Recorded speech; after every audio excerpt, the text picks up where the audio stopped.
The journey to Dawn's Citadel was a miserable slog. The vast majority of the forests and jungles of Molech had been stripped away to deny the Tyranids biomass. But with the rainy season beginning, the planet became an enormous mud pit. The army slowed to a crawl, but the need to reach Dawn's Citadel was urgent. Every day it became more and more miserable. All units were either outside on foot, or it was their shift to sleep while eating crammed into chimeras. Most of the guardsmen slept very little, except for veterans who had learned how to sleep anywhere. For the Ogryns, things were particularly bad. Even with Fletcher's speech about disappointing the Emperor, Ogg and his fellows became more and more agitated, and were more likely to become angry and frustrated.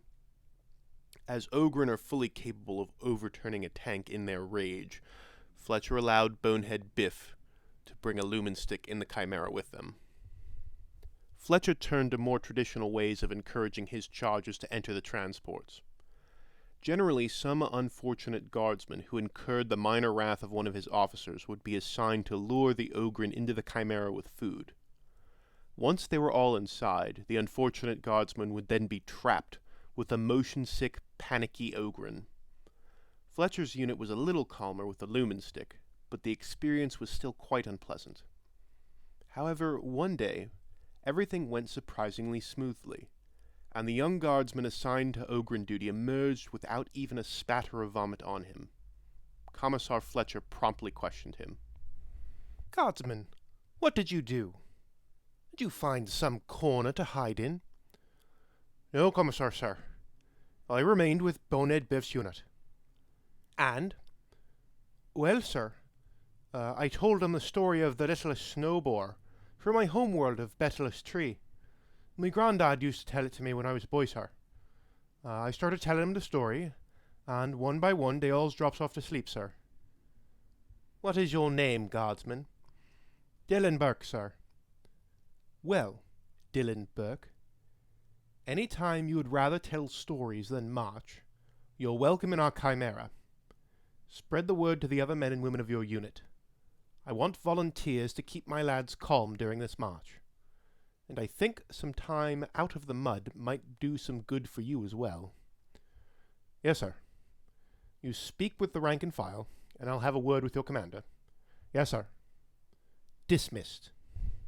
The remainder of the journey was much more tolerable.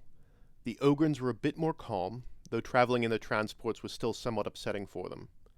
However, with the Emperor's Light, which was what they had come to call the lumen stick, and stories from the guardsmen, they were able to get to sleep much more quickly.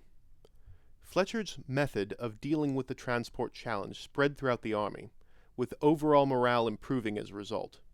Ogryn outbursts of anger were reduced, and guard morale was further improved when men and women had the option of skipping a marching shift by playing storyteller to an Ogryn platoon.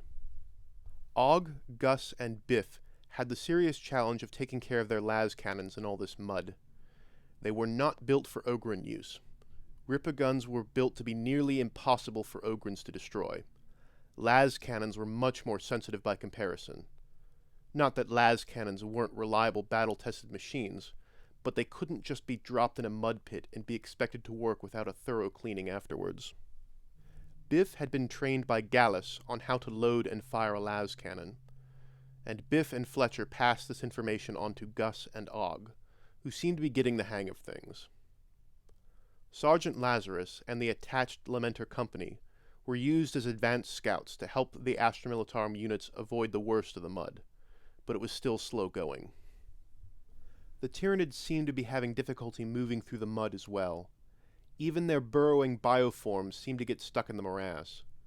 Fletcher expected them to adapt sooner or later, but for the moment the only contact they had from the enemy were gargoyles and other flying bioforms. The army's Hydra tanks seemed to be sufficient to drive them off with few casualties. Ogg and Gus took the opportunity to try out their las cannons, firing them into the cloud of wings and claws above them. The experience was frustrating. In the heat of battle, Ogg was accustomed to letting his battle rage take over, and he would unload his Ripper gun until he got into close combat. Then it was smash and bash until the fight was over. Now, he could only fire and reload, and with the swarm of gargoyles, he couldn't even tell if he was hitting. The las cannon wasn't even designed to be a melee weapon. If he struck something with it, he would likely break it. When the fight was over, Ogg went over to Biff. I don't like this. Ogg was doubly irritated because of an acid burn on his shoulder. This last cannon is stupid. I hate it. I want to smash bad bugs, but I can't because it's stupid. Biff put one hand on Ogg's shoulder firmly, and another on his arm. He did not want Ogg breaking the las cannon in frustration. That is the Emperor's gun, and it is not stupid. It's different and it's hard. Remembering that this was the Emperor's gun, Ogg stopped his tantrum and relaxed. I'm sorry, Biff. I did a bad job. Biff looked back at the retreating swarm of gargoyles. No, you did fine.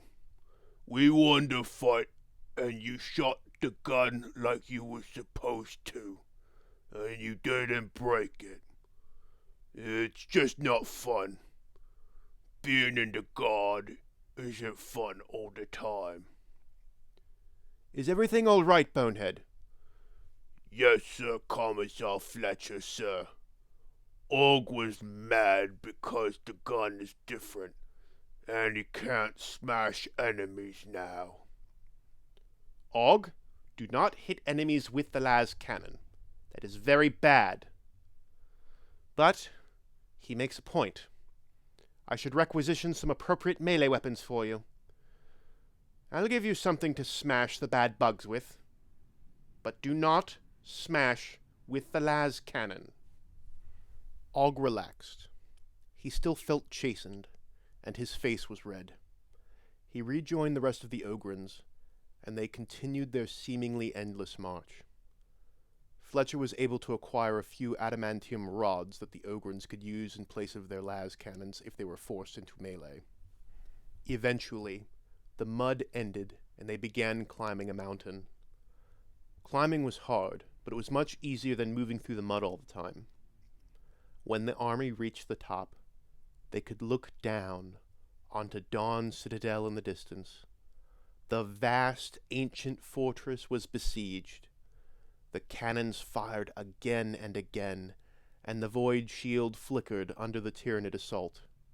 Clouds of gargoyles filled the sky as massive Harridan biotitans circled above on powerful thermal winds. A huge swarm gathered at the base of the fortress, full of every biological terror the hive mind could throw at them. The teeming mass was only broken up by the immense forms of biotitans hurling their deadly salvos at the defenders. It was time to face the bad bugs again.